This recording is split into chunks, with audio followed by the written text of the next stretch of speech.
పవన్ కళ్యాణ్ కూడా ఉచ్చనీచాలు లేకుండా కూడా తిట్టి ఏం చేశాడు? పవన్ కళ్యాణ్ని నీచాతినీచంగా పిల్లలతో సహా తిట్టించారు. మరి అలాంటి నైజం వాళ్ళది, ఏం మారరు. ఇంకా ఈవేళ నువ్వు అసెంబ్లీలో నువ్వు మాట్లాడుతుంటే నిమిషం ఇచ్చారా, అర నిమిషం ఇచ్చారా, టీవీ ఛానల్స్ అన్ని గమనిస్తూ ఉంటాయి, కోట్లాది మంది చూస్తూనే ఉంటారు.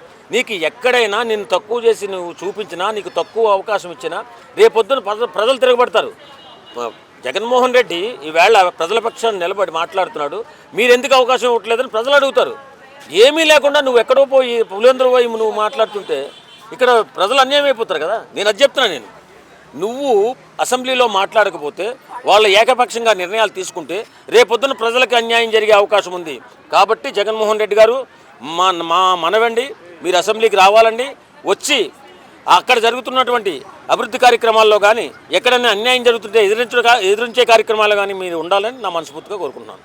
Thank you.